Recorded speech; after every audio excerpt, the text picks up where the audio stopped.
चलिए साहब, इस वक्त हम लाइव आ चुके हैं। तो जितने भी स्टूडेंट्स तक मेरी वीडियो की आवाज़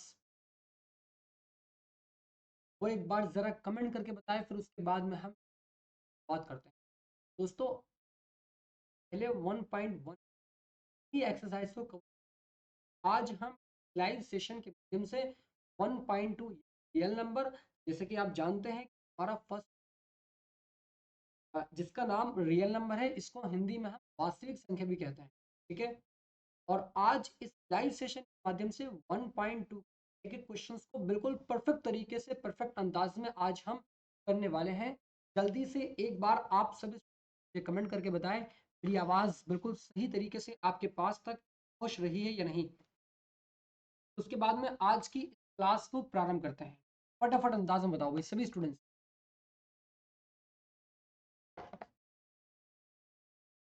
बहुत कि भी आपके इसमें 1.2 में क्वेश्चन को बिल्कुल बेहतरीन तरीके से साथ में आपको समझाने वाला हूं। आप निश्चिंत रहिएगा दोस्तों। बस आप इस क्लास को बिल्कुल भी स्किप नहीं करना, लगातार देखते चलिएगा। 1 घंटे में, यानी 1 घंटे में आपकी 1.2 प्रैक्टिस भी करा दूंगा और आपके दिमाग में, आपके जहन में, आपके माइंड में चिपका भी दूंगा इस बात की कारण। तो ज्यादा बात मैं नहीं करता हूँ, फटाफट अंदाज में चलता हूँ क्वेश्चंस की ओर। और आइए हम स्टार्ट करते हैं। हम पहले क्वेश्चंस की ओर गया मैं। अब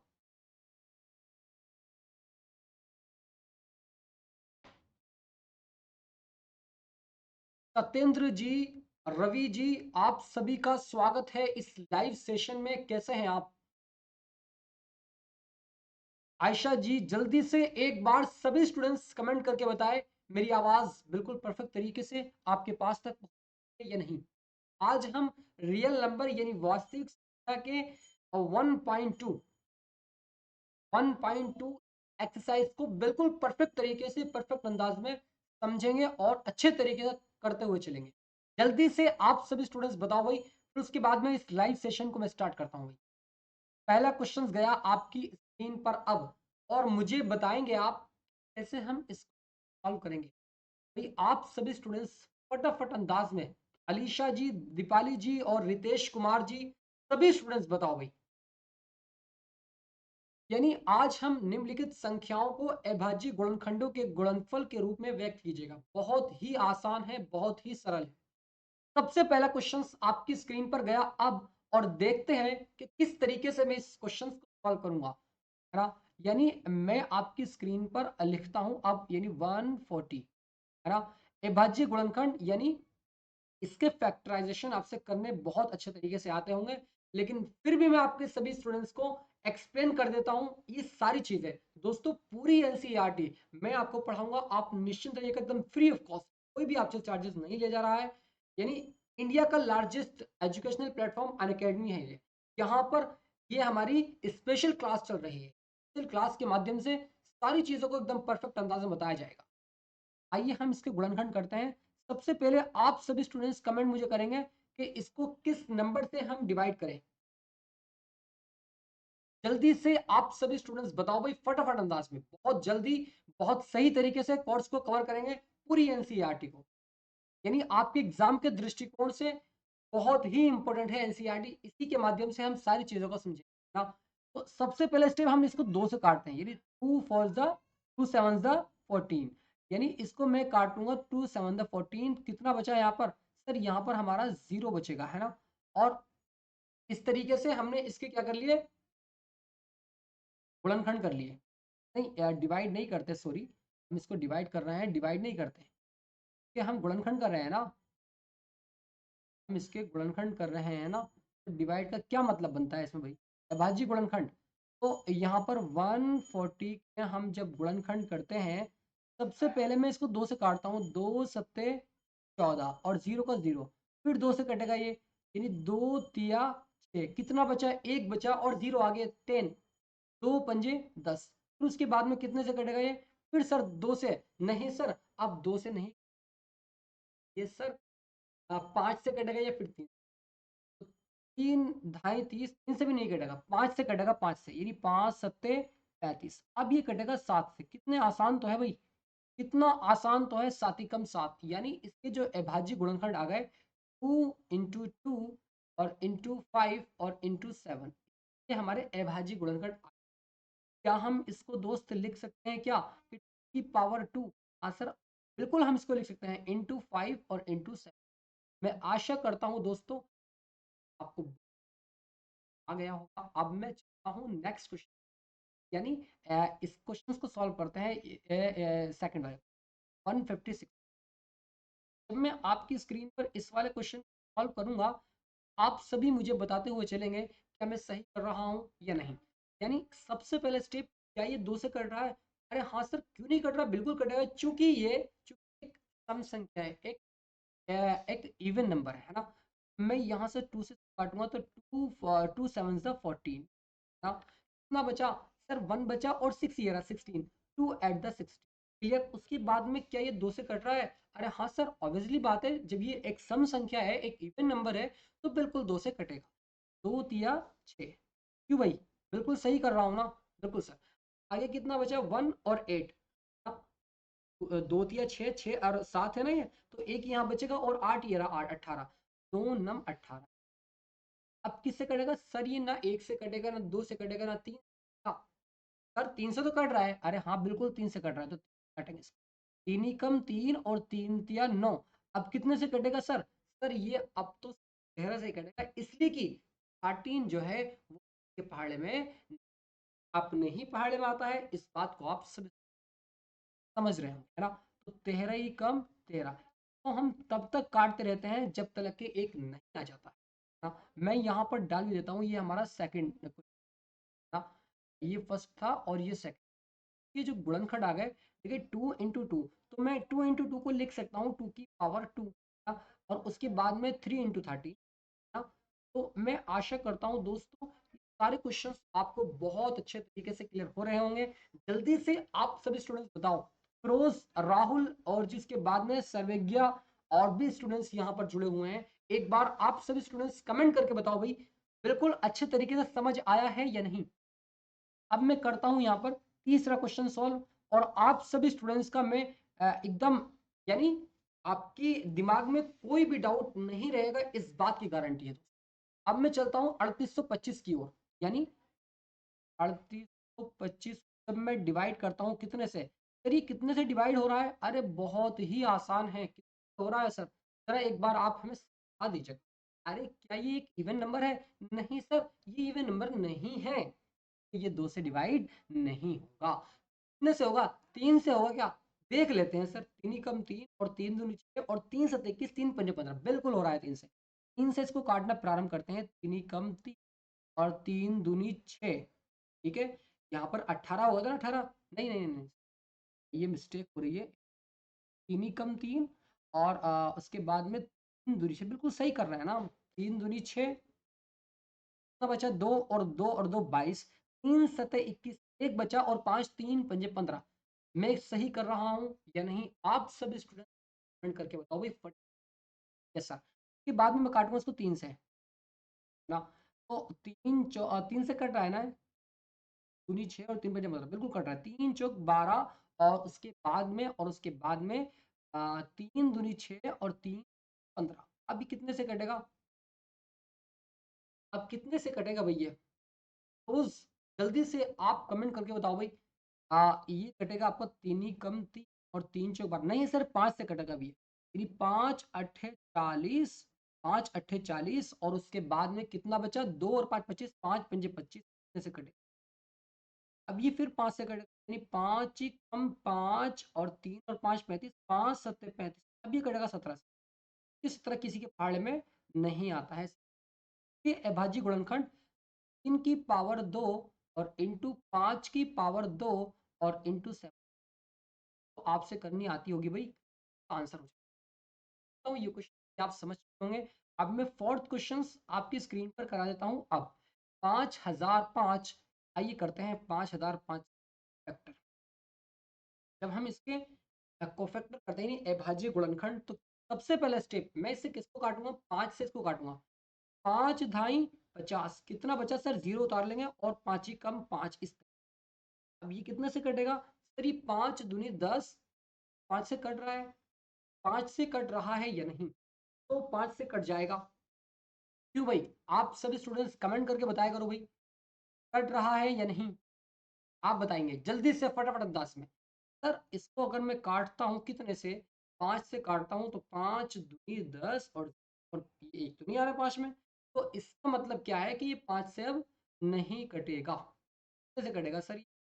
ये 2 या 9 और या 9 और बचा यहाँ पर 1 और 2 से काटेंगे तो 2 पंजे 10, 0 और 1 ऐसे। क्यों? किससे कटेगा भाई? जल्दी से कमेंट करके बताओ। 5 से काटे इसको,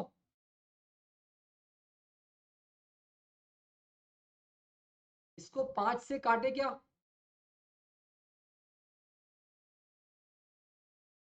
इस 100 को 5 से काटता हूँ तो यहाँ पर आपका 25 आ जाएगा। नहीं, यहाँ पर 20 आ जाएगा, 20। एक आपका यहाँ, जल्दी से बताओ भाई, कहाँ पर मिस्टेक हो रही है? इतना हम इस वाले क्वेश्चन को सॉल्व करते हैं। 7429 को अगर मैं यहाँ पर इससे फैक्टर करता हूँ, सबसे पहला स्टेप, सबसे पहला स्टेप मैं इसको ऐसे, चूंकि इवन नंबर नहीं है इसलिए 2 से नहीं कटेगा। ये कैसे कटेगा सर? ये आपका कटने वाला है 3 से, 3 कम और 24 और 3 से नहीं, आई थिंक ये कटेगा हमारा 3 दूनी 6। एक बार मैं ज़रा चेक कर लेता हूँ।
पहले ये 5 से कटेगा, उसके बाद में हम इसको 7 से काटेंगे भाई। अब हम इसको 7 से काटना प्रारंभ करते हैं। 7, और जब मैं इसको 7 से काटूंगा तो यहाँ पर हमारा कितना आ जाएगा?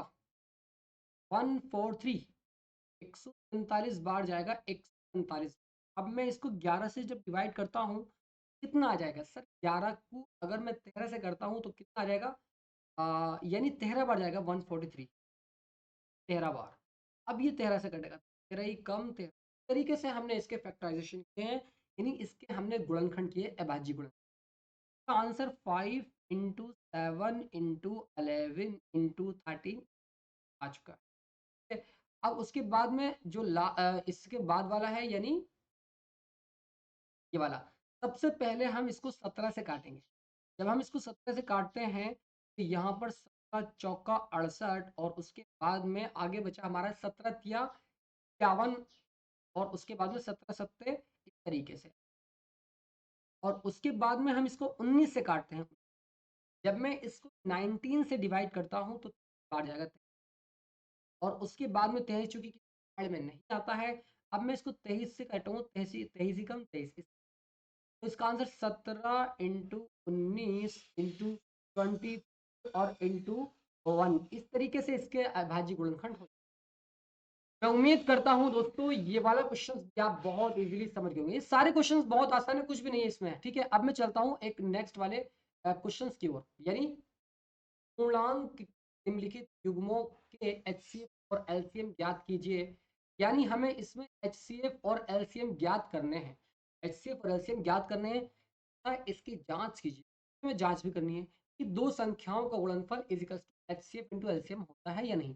जब हम दो संख्याओं को आपस में गुणा करते हैं और उन दोनों संख्याओं का जो गुणन एचसीएफ और एलसीएम है वो इन दोनों के गुणनफल के बराबर आ रहा है या नहीं, इस बात को हम डिफाइन करने वाले हैं अब। और जरा बताइएगा मुझे आप, सबसे पहला स्टेप मैं इस 23 के यानी इस फर्स्ट वाले इसमें बाद में कर रहा हूँ इसकी, यदि फर्स्ट वाले क्वेश्चन में अगर बात करूं, सबसे पहले हम इसमें 26 के अभाज्य गुणनखंड करते हैं।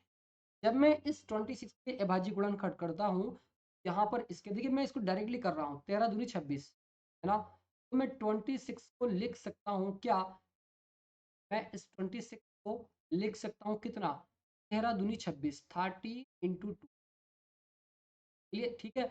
और उसके बाद में 91 को मैं क्या लिख सकता हूँ, 13 सत्ते 91 यानी 13 इंटू 7, 13 इंटू दिल पे आओ कि इसका एचसीएफ क्या हो जाएगा।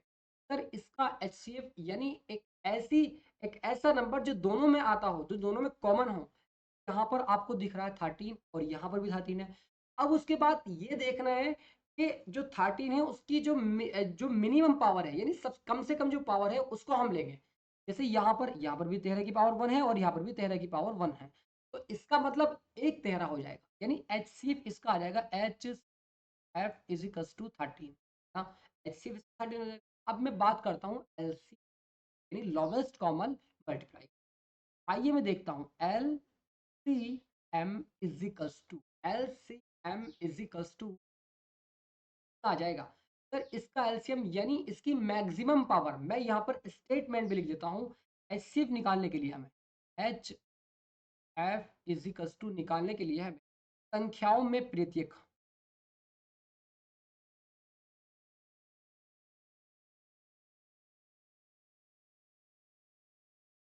संख्याओं में प्रत्येक उभयनिष्ठ अभाज्य गुणनखंड, उभयनिष्ठ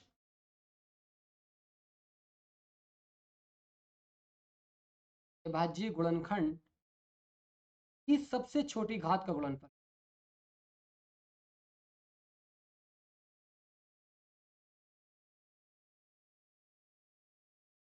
छोटी घात का गुणनफल, गुणनफल इस तरीके से हमने, यानी हमें इस वाले स्टेटमेंट को देखना है और एचसीएफ ज्ञात करना है। अभाज्य यानी जो आपको दिख रहा है यहाँ पर संख्याओं में प्रत्येक उभयनिष्ठ, यानी जो इसमें भी हो और इसमें भी हो, कॉमन वर्ड कॉमन संख्या, तो कॉमन संख्या यहाँ पर 13 है। उसके बाद कह रहा है कि सबसे छोटी घात का गुणनफल, यानी सबसे छोटी घात कौन सी है इसकी, 13 की पावर 1 है, तो 13 की पावर 1 तो यहाँ पर भी है दोस्तों, एक यहाँ से लेते हैं 13, इसका 13 यहाँ पर रख दिया और बाकी को नहीं लेते हैं एचसीएफ, हाईएस्ट कॉमन फैक्टर। बात करते हैं लोवेस्ट कॉमन मल्टीप्लाई की यानी लीस्ट कॉमन मल्टीप्लाई की, यानी एलसीएम। एलसीएम में यहाँ पर स्टेटमेंट लिखता हूँ एलसीएम इज इक्वल्स टू संख्याओं में संबंध प्रत्येक, संख्याओं में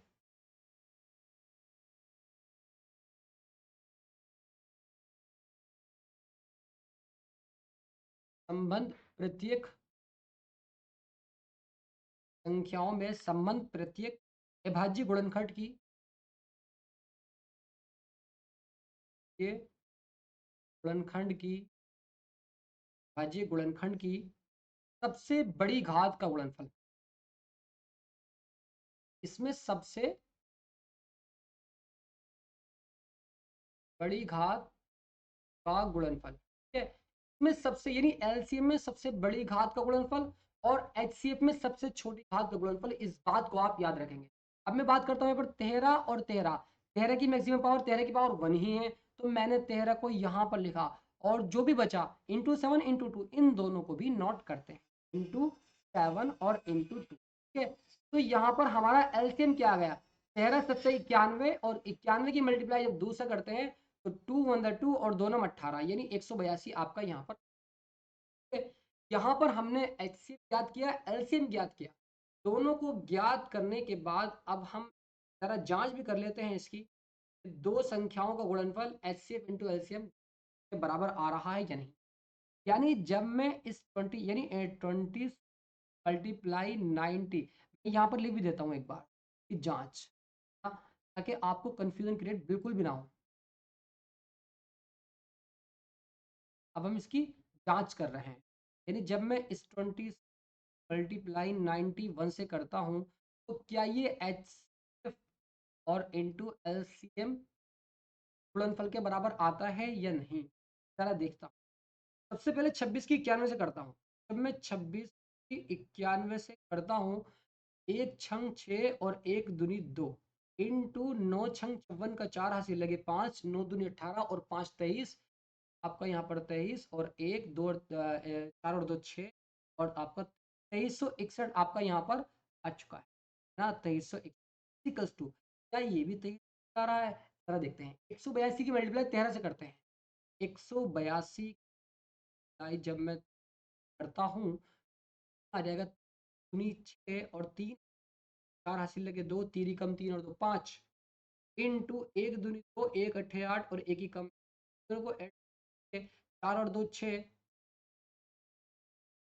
2361, और यहाँ पर कितना 8 5 13 का 3 हासिल लगा 1, और यहाँ पर 2366 आ रहा है। 2366 आ रहा है, कहीं गलती हुई है क्या इसमें? अरे भाई यहाँ पर 6 है ना, यो 6 है ना, 6, यहाँ पर ये गलती हुई है, 6 है यो। तो इसको आप याद रखेंगे, ये 6 है। तो भी हम जब इसकी मल्टीप्लाई कर रहे हैं तो 2366 आ रहा है, तो इस तरीके से हमने इसकी जांच भी की। और हम इस बात को हमेशा याद रखेंगे, दो संख्याओं का, दो व्यंजकों का गुणनफल, दो संख्याओं का गुणनफल बराबर होता है इंटू एचसीएफ इंटू एलसीएम। बात को आप याद रखें। तो अब ये वाला क्वेश्चन वाला दिख रहा है, तो मैं अगले पेज पर सॉल्व करता हूँ 510 और 92 को। 510 और 92, 510 के सबसे पहले मैं देता हूँ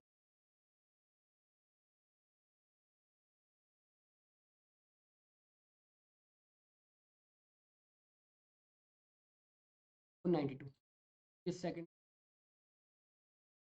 510 के जब मैं करता हूँ यहाँ पर, इसको काटता हूँ 5 से, और 5 से जब मैं इसको काटता हूँ, 2 से भी कट जाएगा नहीं, 2 दूनी 4 और 2 जाएगा, 2 से काटता है इसको, 2 दूनी 4 और कटेगा भी है, 2 पंजे 10 और 2 पंजे 10।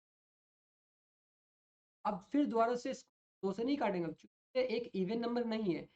इसको मैं काटता हूँ अब 3 अट्ठे 24 और 3 3 से काटता हूँ, 24 15। अब ये 3 कट रहा है या नहीं, और नहीं 5 से कटेगा भी, 5 ही कम 5 और 5 सत्ते बस यही कटेगा, 17 ही कम तरीके से।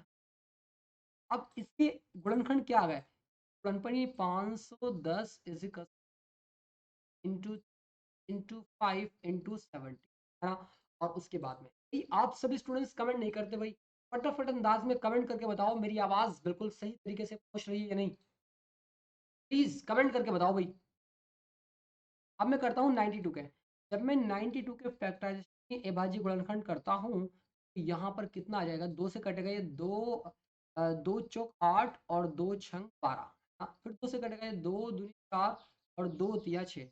अब ये 23 से कटेगा, चूंकि 23 किसी के पहाड़े में नहीं आता है, यानी इस यानी 90 के जो गुणनखंड आ गए पावर 2 और इंटू 23, ठीक है सर। मैं बात करता हूँ यहाँ पर किस एचसीएफ की, मैं इसका एचसीएफ निकालना चाहता हूँ, तो ज़रा मुझे बताएंगे कि क्या हो जाएगा। सर आपने हमें ये बताया था एचसीएफ में जो मिनिमम पावर होती है, कम से कम पावर होती है, वो कौन सी है, 2 पावर, यानी 2 यहाँ पर भी है और यहाँ पर भी है। अब ये देखा जाएगा कि सबसे कम पावर किस में है, सबसे कम पावर 2 पावर 1 यहाँ पर है, तो मैं 2 यहाँ पर लिख दूंगा, हमारा आंसर आ जाएगा। आ जाएगा या नहीं?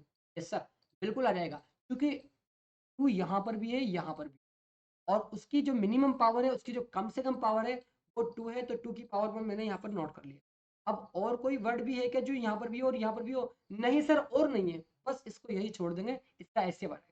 अब मैं बात करता हूँ एलसीएम की, एलसी इजिकल्स, एलसीएम इसकी मैक्सिमम पावर कितनी है, 2 की पावर 2 है।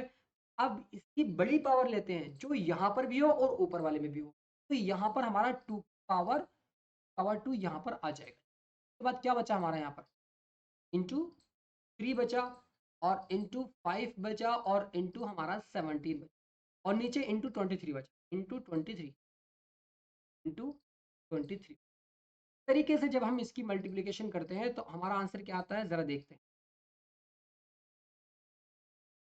तो मल्टीप्लाई जब करता हूं,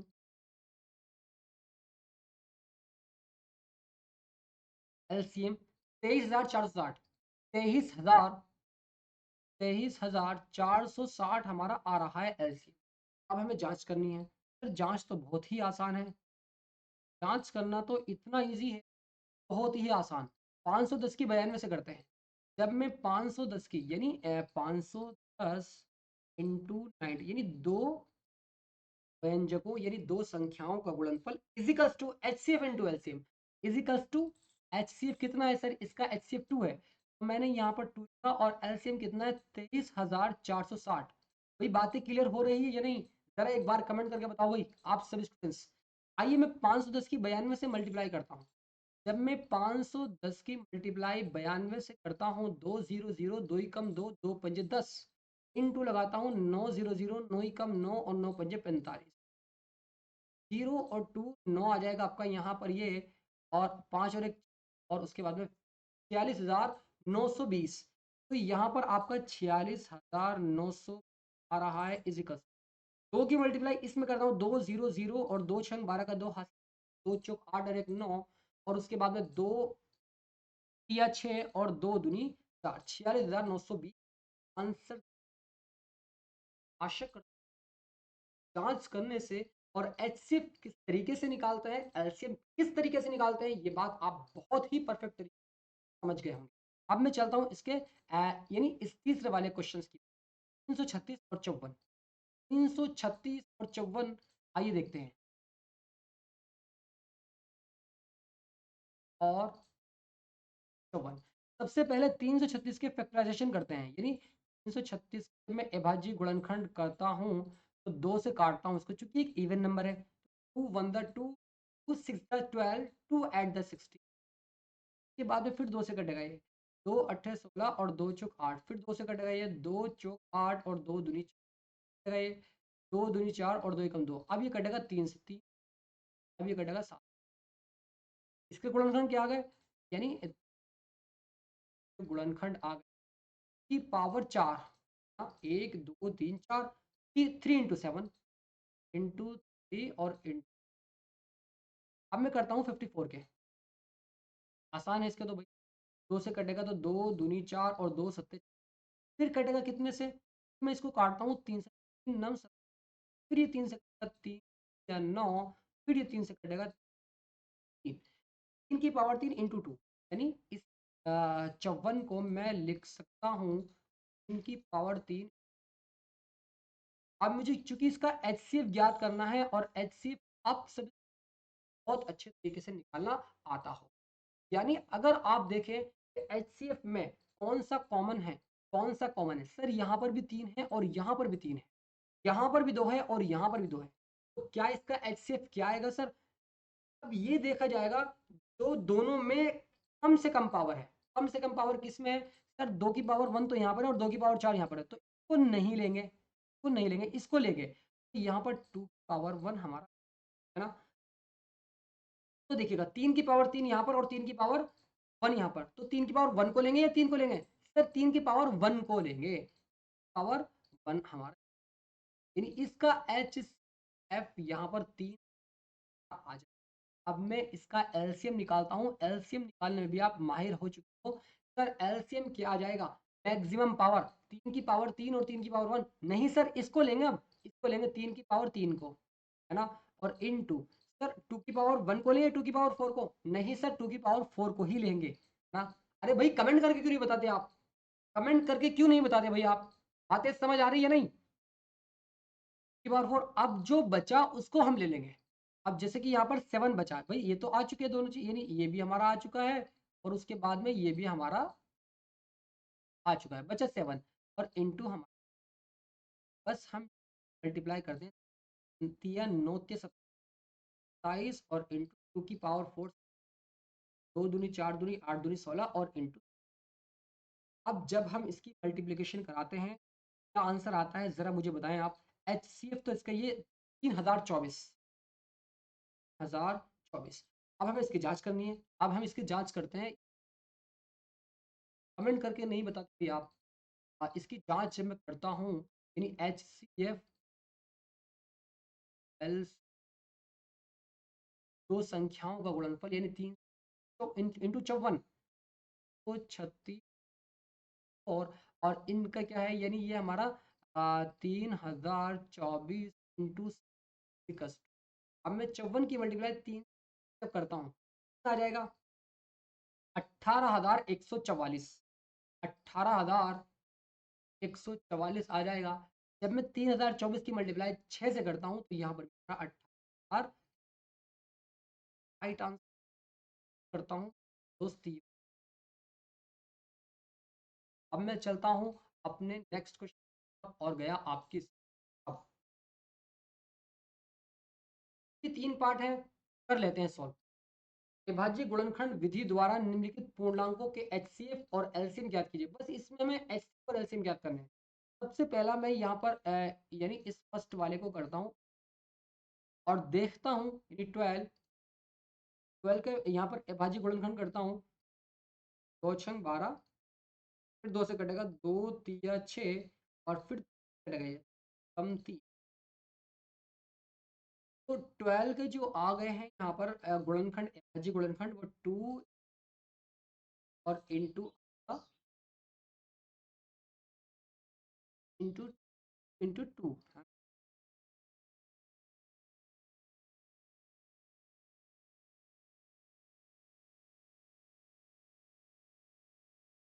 इंटू 3। जैसे हमारे इसके अब मैं करता हूँ 15 के। 15 के गुणनखंड आ जाएंगे कितने, 15 ये 5 इंटू। अब मैं करता हूँ 21 के। 21 के जब गुणनखंड करेंगे हम 7 3 21, 7 के 21। अब मुझे निकालना है HCF। HCF इज इक्वल्स क्या रहेगा इसका, सर इसका HCF जो आ जाएगा, यानी अब देखा जाएगा कि सब में कौन से नंबर जो है कॉमन है। 3 यहाँ पर भी है, यहाँ पर भी, यहाँ पर भी है, तो 3 को हमने यहाँ पर लिखा और उसके बाद में क्या, उसके बाद में कोई भी ऐसी संख्या नहीं है, यही आ जाएगा HC। बात करता हूँ LCM की। LCM is equals to least common. अब देखा जाएगा कि कॉमन कौन सा है, 3 3 3 3 कॉमन है, जो 3 मैंने यहाँ पर, और ये भी वो लिखेंगे जो मैक्सिमम पावर वाला होगा। इस बात को आप याद रखेंगे भाई। तो बचा वो उतार लेंगे, 7 बचा, 5 बचा, इंटू 2। मैं यहाँ पर इंटू हूँ और इन 5 करता हूँ और इन 2 की पावर मल्टीप्लाई कराता हूँ। 7 के 21 पंजे पंजे 105 होता है, और एक पंजे 105 की मल्टीप्लाई 4 से करता हूँ मैं। 4 पंजे वहाँ से लगे 2, 4 0 0 4 4 8, 4 पंजे 20 का 0 हासिल लगे 2, तो यहाँ पर आ जाएगा राइट आंसर। मैं आशा करता हूँ बातें बहुत अच्छे तरीके से हो रही होंगी। HCF निकाल चुका हूँ, LCM निकाल चुका हूँ। इस तरीके से हमें इन तीनों का HCF और LCM ज्ञात करना था। ठीक है, तो मैं आशा करता हूँ ये बातें बहुत इजीली आ गई होंगी। अब मैं सेकंड वाले क्वेश्चन करता हूँ आपकी स्क्रीन पर। अब सेकंड वाले देखता हूँ कि 17 23 29 का क्या। 17 23 29, 17 का जब मैं यहाँ पर अभाज्य गुणनखंड करता हूँ, 17 से ही कटेगा 17 17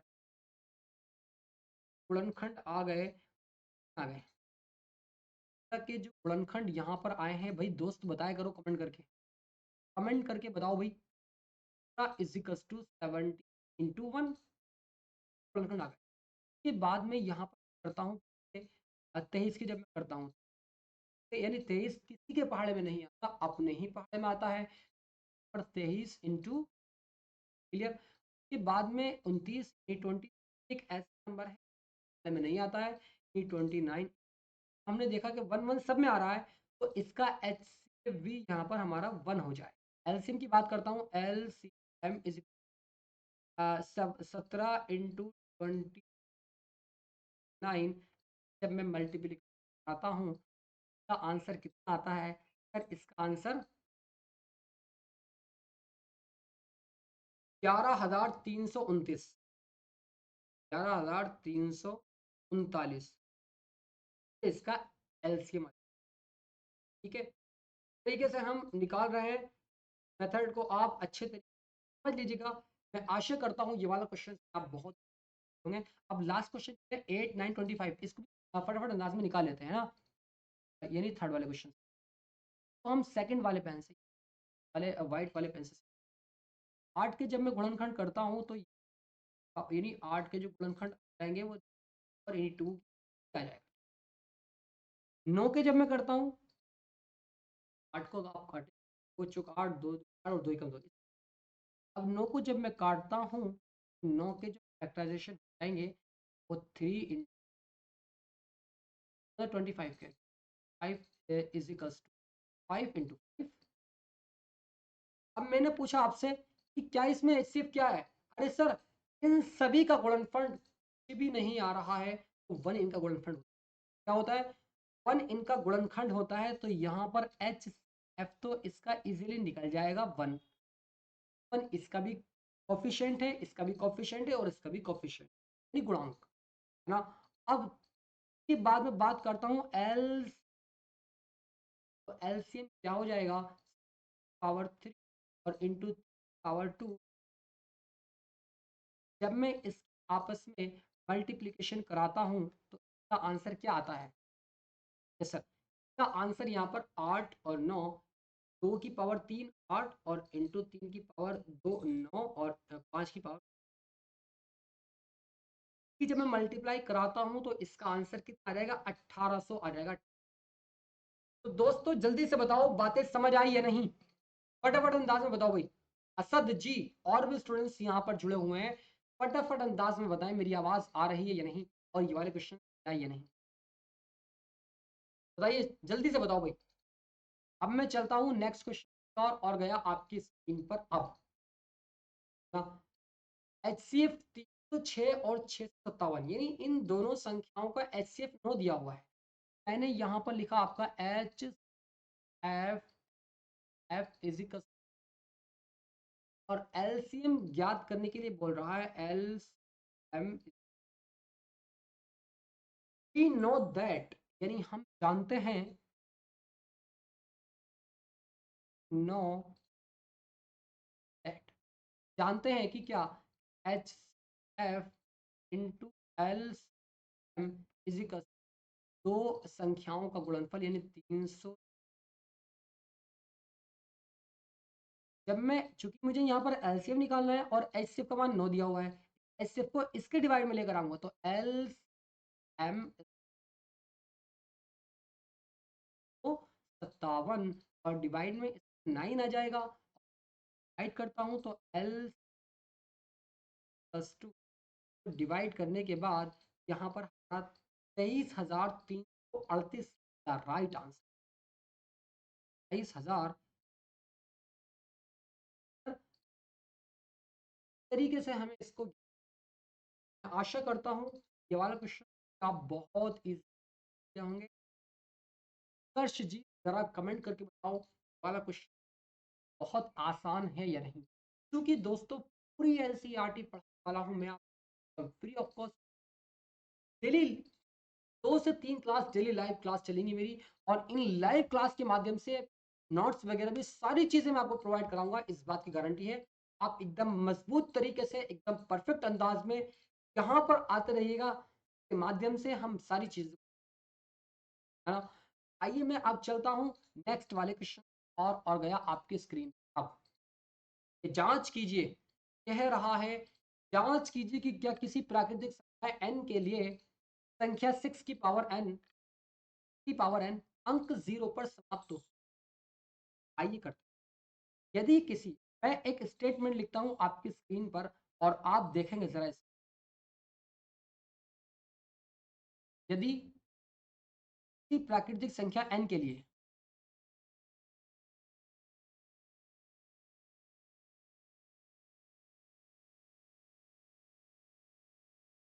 संख्या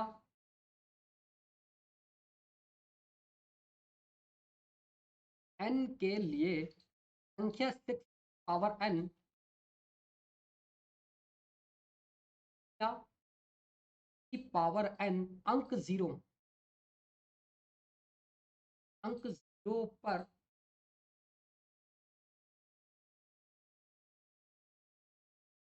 समाप्त होगी समाप्त होगी तो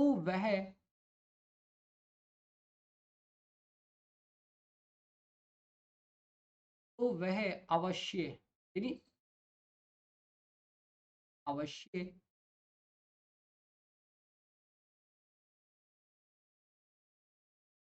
अवश्य 10 से विभाजित 10 से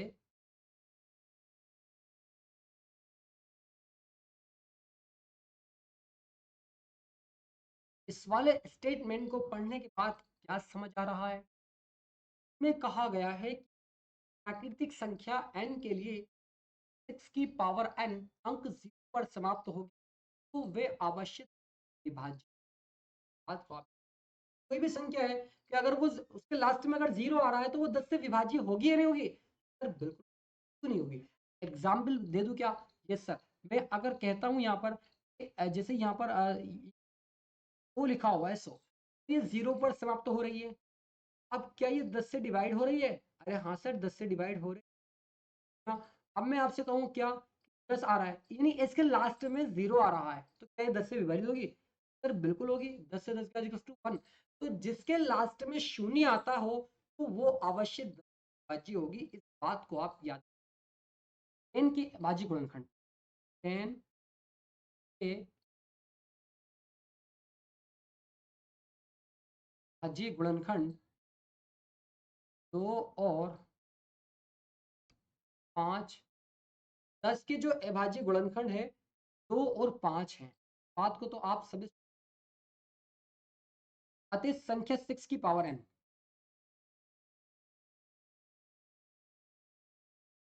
क्या 6 की पावर n शून्य पर तभी समाप्त होगी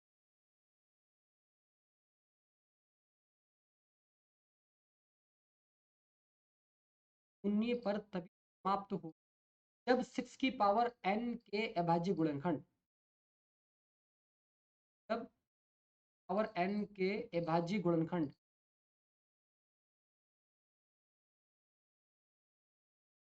अभाज्य गुणनखंड 2 और 5 होंगे। 2 और बात समझ आई नहीं आई? इस तरीके से सारी चीजें लिखनी है जो बता रहा हूं इसी तरीके से सारी चीजें लिखिए आप। ठीक है? Yes sir.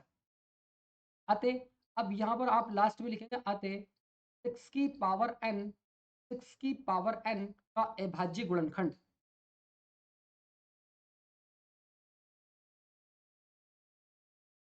की पावर n इजिकल्स टू तो मैं इसको लिख सकता हूँ क्या 2 इंटू और इसकी पावर होल n और इसको मैं तोड़ के लिखूंगा तो 2 की power n into power n इस लिख सकता। अब मैंने क्या देखा इसमें अतः की पावर n के की पावर n के भाज्य गुणनखंड 2 और 3 है 2 और लेकिन 2 तो मैच हो रहा है भाई। जब अगर कोई संख्या लास्ट में 0 पर वो समाप्त हो रही है तो वो 10 से विभाजित होती है और 10 के जो गुणनखंड होते हैं 2 इंटू 5 होते हैं तो यहाँ पर 2 तो मैच हो रहा है 3 नहीं हो रहा तो मैच हो रहा है 3 नहीं हो रहा है। अतः 6 की पावर n अतः पावर n का अभाज्य गुणनखंड का अभाज्य गुणनखंड 5 नहीं है 5 नहीं है। लास्ट में हम कह सकते हैं क्या कि प्राकृतिक संख्या n के लिए 6 की पावर n अंक 0 पर कभी भी समाप्त नहीं हो। मैं लास्ट में लिखता हूं और यहीं पर इसका आंसर आ जाता है यानी अतः अतः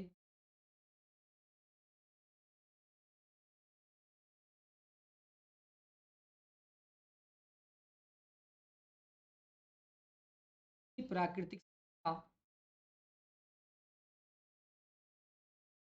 n के लिए संख्या 6 की पावर n अंक 0 पर कभी भी समाप्त नहीं हो सकती।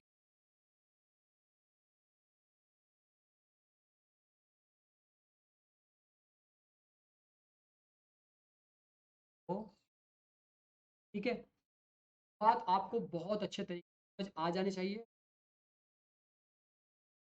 बताओ कि अगर कोई हो रही है तो वो अवश्य अभाज्य होगी, और 10 के जो गुणनखंड होते हैं अभाज्य गुणनखंड 2 into 5 होते हैं, ठीक है। अब यहाँ पर जो स्टेप में लिखा हुआ है इस वाले में, 6 की पावर n शून्य पर तभी समाप्त होगी जब 6 की पावर n के अभाज्य गुणनखंड 2 into 5। लेकिन हमने क्या देखा, हमने देखा पावर n गुणनखंड है वो की पावर है इंटू की पावर n, यानी 2 into 3 है, 5 नहीं है। 2 तो है लेकिन 5 नहीं आ रहा, 3 आ रहा है। तो इसका मतलब क्या होगा कि अतिरिक्त संख्या n के लिए पावर n अंक 0 पर कभी। अब ये बात आपको बहुत अच्छे तरीके से हो चुकी होगी। अब मैं चलता हूँ नेक्स्ट क्वेश्चन। इसी तरीके से इस क्वेश्चन को बताना है। अब मैं चलता हूँ ये वाले क्वेश्चन, यानी छठे क्वेश्चन की व्याख्या की। 7 into 11 into 13 plus 13 और 7 into 6 5 into 4 into 3 2 into 1 plus 5 Ajay संख्या क्यों है, ये हमें बता। अब देखिए इसका ध्यान से इस बात को समझना है, थोड़ा सा डिफिकल्ट आपको लग सकता है, अगर कंसिडरेशन डेफिनेटली आप इसको समझ। तो मैं यहाँ पर एक फिर में लिख रहा हूँ, फिर में हम पढ़ चुके हैं पहले ही। क्या पढ़ चुके हैं कि प्रत्येक भाज्य संख्या को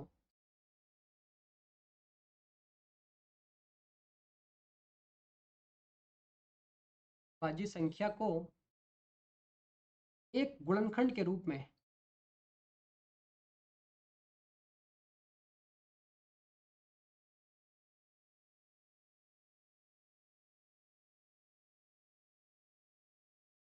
एक गुणनफल के रूप में व्यक्त किया जा सकता है, व्यक्त किया जा सकता है। प्रत्येक भाज्य संख्या एक गुणनफल के रूप में व्यक्त किया जाता है। प्रत्येक भाज्य संख्या को एक गुणनफल के रूप में व्यक्त किया में इस वाली प्रमेय को पढ़ चुके हैं। क्यों बातें समझ आ रही है नहीं? अब देखिएगा ध्यान से इस बात को। 7 into 11, 7 into 11 13 और प्लस, जब मैं यहाँ से 13 को बाहर निकालता हूँ, जरा बताइए ब्रैकेट में क्या बचता है? ब्रैकेट में 7 into 11 और यहाँ पर प्लस के, यही तो बचेगा भाई, यही बचेगा सर। अब उसके बाद में, अब उसके बाद में क्या हो जाएगा?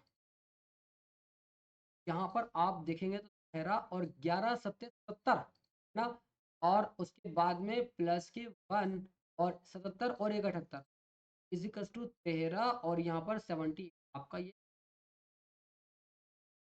के बाद में अब हम इस 78 के गुणनखंड करते हैं। जब मैं 70 अजय गुणनखंड करता हूँ तो ये 2 से जाएगा, 2 3 6 और 2 9 8। अब ये 13 से जाएगा, 13 से 3 से काटो इसको, कम 3 9 के बाद में 13 से कटेगा। इसके गुणनखंड क्या आ गए, जरा आप मुझे बताइएगा। ये सर 2 into 3 into 13 तरीके से आ गया। तो इसके गुणनखंड 13 into 13 और इंटू तरीके से हमने क्या किया, इसके गुणनखंड। अब 7 into 11 into 13 प्लस 13 एक अभाज्य संख्या है। यहाँ पर हम लिखेंगे क्या, 7 into 13 और प्लस एक एक अभाज्य संख्या है। क्योंकि क्यों है ये समझते हैं कि 3 और प्लस को विभाज्य संख्या भाज्य संख्या 2 into 3 और 13 एक गुणनफल के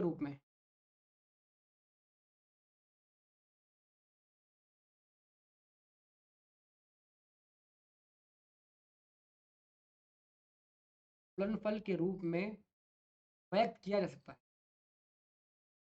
व्यक्त किया।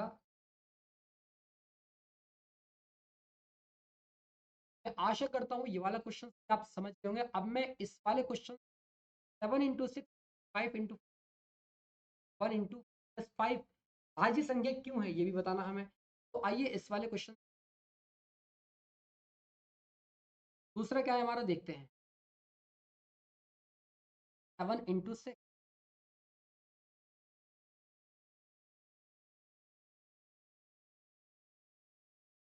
7 × 6 5 4 इंटू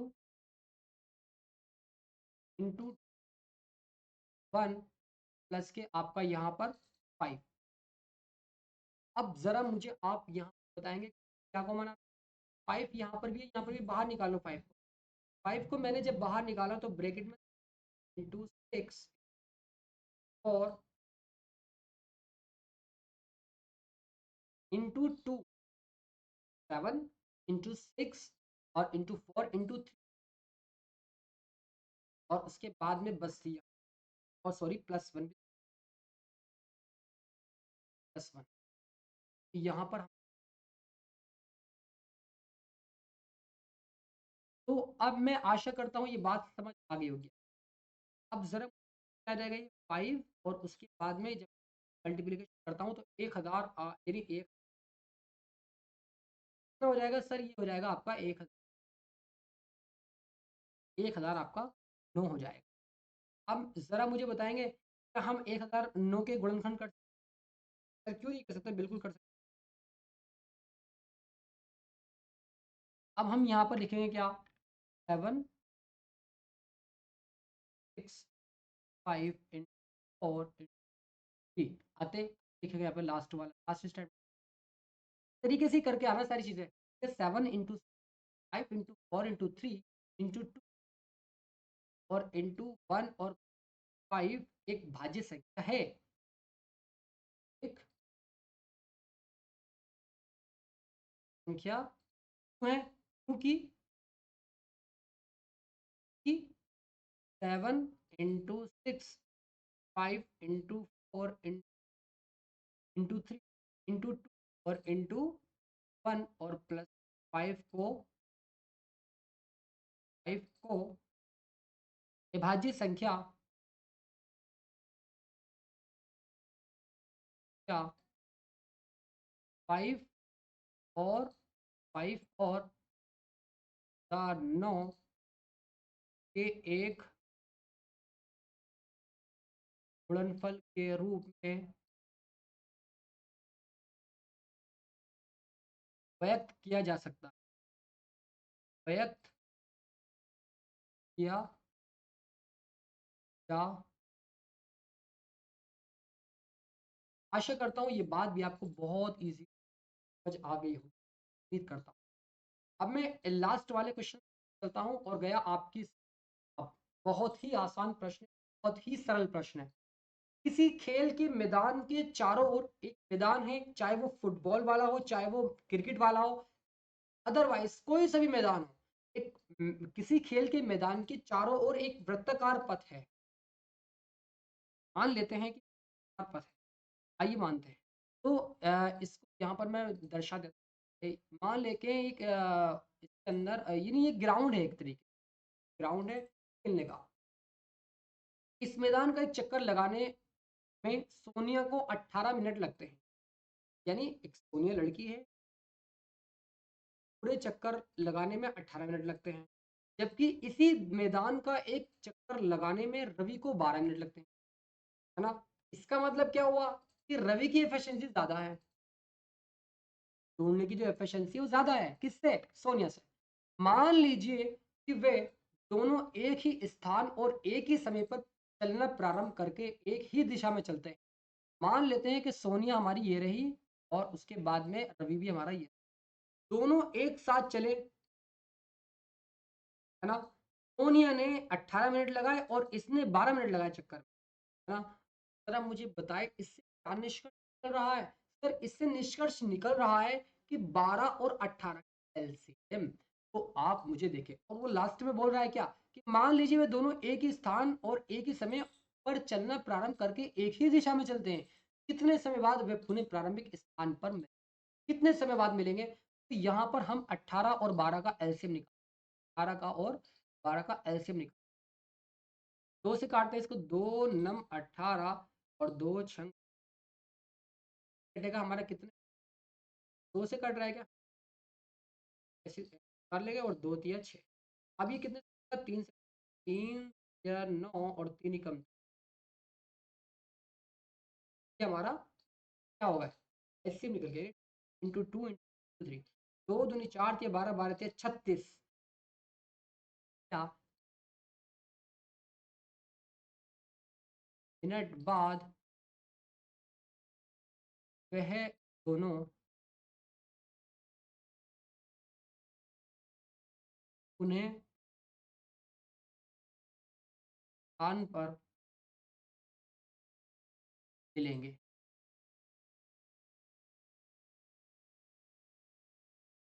मिलेंगे।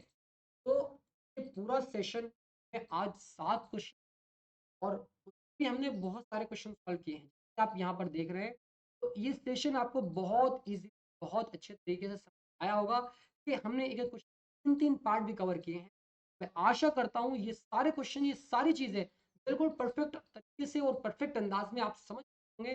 मैं इस लाइव सेशन को यहीं पर एंड करूँ क्या। तो दोस्तों, जैसे कि आप जानते हैं एनसीईआरटी हम सॉल्व कर रहे हैं, और एनसीईआरटी वो चीज़ें सॉल्व करेंगे जो आपके एग्जाम के दृष्टि ना, इस बात को आप याद रखें। तो मैं इस लाइव सेशन पर एंड करता हूँ, और मिलता हूँ फिर next live session. Student, God bless you, love you and take.